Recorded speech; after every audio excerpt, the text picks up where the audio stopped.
Hi, Julie Jones from SSP Performance, Smarter, Stronger, Better Mindset Training. Here with this week's Mindset Made Simple Tip of the Week, brought to you by Game Day Sportswear. This week we're talking about what champions say, see, and do.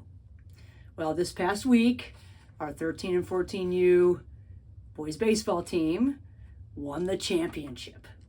We were not the best team in our community. We have two teams coming from our community and play a bunch of other the surrounding communities.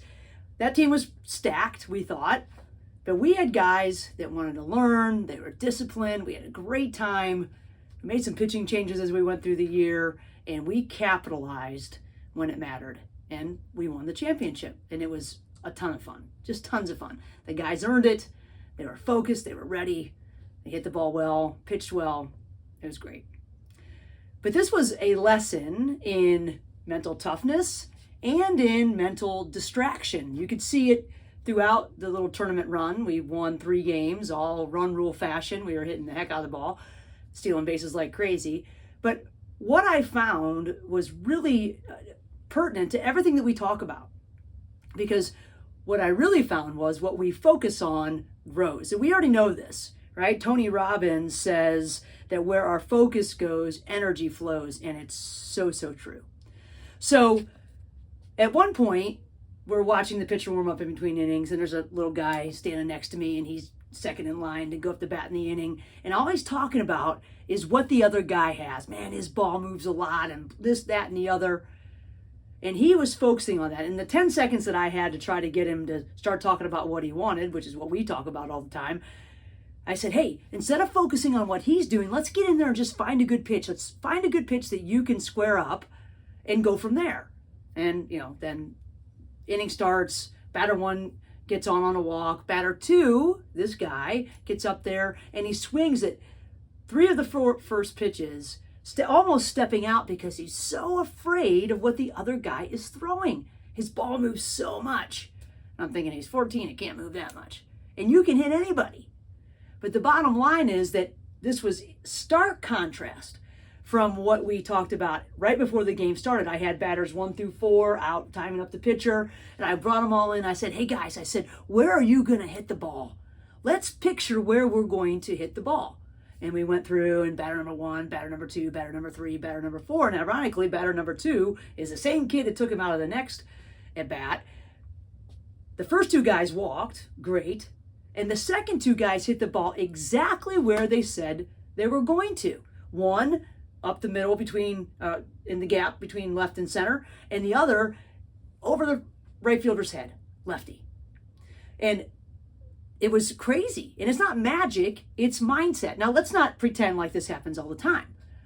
But what I have seen more often than not is that when we talk about what we don't want, we definitely get that. Because, again, what we focus on grows. So where do you see yourself hitting the ball was the question. We thought about it. We pictured it. We talked about it. And then we used that blueprint to go up and prepare ourselves to hit. We talking about what we want all the time. And research calls it positive attentional focus. When we focus on what we want instead of what we're trying to avoid, it primes the mind and the body into coordinated action. Coordinated, intentional action. That's what we need. Why are we talking about what we don't want to happen? Why are we talking about what that guy's doing? When we talk about what we want, we know that this is one of the keys to peak performance. In contrast, when we focus on what can go wrong or what someone else is doing better, we have a tendency not to perform at our best, and that's exactly what we get. It's like saying, don't throw the ball in the dirt, and boom, there it goes, right in the dirt, because that's what we're picturing. And it makes complete sense if we think about it. Researchers have found that task-relevant self-talk, talking about what we want to do in the moment, enhances our performance exponentially. A group did a meta-analysis over 30 studies, and they showed that self-talk directly enhances technical and physical performance. Self-directed, or task-relevant, I should say, self-talk. So it makes total sense. If we talk about what we want to do, you fill in the blank. We're going to get more of that. But think about how many times in a day, and we've talked about this before, you say don't, and then fill in the blank. Don't, fill in the blank. To whoever you're talking to what you're thinking in your own head, that is our natural sort of go-to. And we've got to work really hard to get away from that. So here's the difference. Don't swing at junk, focused on avoiding. I'm looking for a fastball up, focused on executing. Those are a big difference. We're either focusing on avoiding or executing. One is fear-driven, the first one. The second one is purpose-driven. We can look at it this way, that our self-talk is our inner play caller, right? Our self-talk is our inner play caller. It's telling us what we want to do next or what we don't want to do next. What do you choose? That's really the difference. If we think of it as our inner play caller, maybe that will help us change our approach. So when our boys said, I'm going to drive the ball to right center, I'm going to drive the ball to left center, they had their body and their mind had a clear directive on what they were expecting and what they wanted to do. They weren't just hoping, they're programming their swing with intention.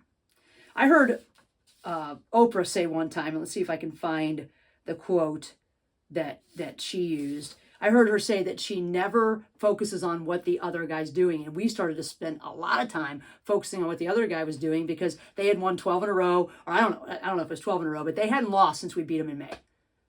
So this team was on a roll. And when we start to think about how they got there and all the things that they're doing, it takes us out of our game, and that's not what we want. So what do? We've got three options of things that we can do. First, we can use performance cue statements like short, actionable, clear. These are talking about what we want and saying, stay back instead of don't strike out, or drive it to the gap instead of don't swing at crap, or see it and hit it. Simple, short, action-based, performance-based cues. Instructional self-talk or motivational self-talk, whatever you want. Your inner play caller is looking at what you're trying to do. But it doesn't stop with just what we say. We can also see what we want. So champions say it, see it, and do it. What a simple tool. These together, saying it and then seeing it, this combination is shown to enhance performance. And also it helps prime our motor system. We know this, that when we see what we want, it sends blueprints to the muscles that we're going to use. It primes them and gets them ready to go. And it says, hey, here's what I expect. All right? It narrows our intentional focus. It narrows our attentional focus, and it boosts our confidence. Research shows that saying it and seeing it, or saying it, then seeing it, boosts our confidence.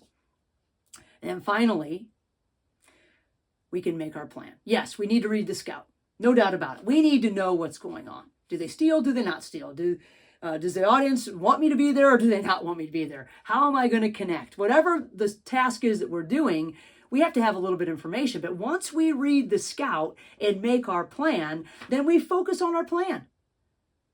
Because the bottom line is that every second we spend thinking about what they're doing, we're not thinking about what we're doing. We're not focused on what we're doing. And here's what Oprah said. When you run a race, you hurt your ability to compete when you turn your head and look at the competition chasing you. You lose a step physically and physiologically and psychologically. Right? When you run a race, you hurt your ability to compete. When you turn your head to look at the competition chasing you, you lose a step physically and psychologically. No doubt. It's hard to run like this. I talk to my swimmers about it all the time. You're not looking at the guy in the lane next to you. You're trying to get to the end, make your turn, and get the heck out. And then you look at the clock when you get there, because what his time is relevant if you didn't swim your best. Plain and simple. So the more we focus on our game instead of their game, we're going to be better. And the guys that focused on our game, our pitcher, Will, awesome. Boom, boom, boom. Focus on what he needed to focus on. Focus on not what the batter did before or not what the batter was going to do again, but throwing strikes and then making plays. It keeps that simple. We can't control every pitch. We can't control every call. We can't control our opponent. We can't control the crowd. We can't control anybody but us, truthfully. And once we learn that, life's a lot easier. But we can control what we say to ourselves. We can control what we see, which then helps us do what we want to do. And what we say drives what we believe. What we believe shapes what we do. And what we do becomes who we are. So if we want to be champions, we need to ask ourselves, what do I want to do here? What do I want to do here? It's that simple. What is important now? And we say what we want. We see what we want. And that gives us a much better chance of going to do what we want. So, did we win the championship because we were the most mentally tough team? I don't know. But I know this. The kids that dialed in when they needed to made plays. The kids that talked about what the other guy was doing made it harder on themselves, plain and simple. So if we can say it and see it and do it, we're going to give ourselves a chance to be our best. So this week, ask yourselves, what do I need to do here? Keep it that simple. Doesn't seem very daunting, doesn't seem very difficult. Just asking ourselves a question. Say it, see it, and go with it. Because if we can keep it that simple, we are going to be focused on what is in front of us, and that's the most important thing at the moment. So, until next week, ask yourself a couple questions. What's important now? What do I want to do here? However you want to phrase it. But we're thinking about what we can do in this moment, where we are with what we have. If you want to talk about this or anything else mental performance related, if you want to talk about how awesome our championship was, shoot me an email, juliej@ssbperformance.com. I'd love to connect. Until next week, think about how you can keep it simple and what champions do. They say it, they see it, and they do it. It primes their mind, it primes their body, and it allows them to use their talent and their training to their fullest. And isn't that what we all want? Until next week, have a great week.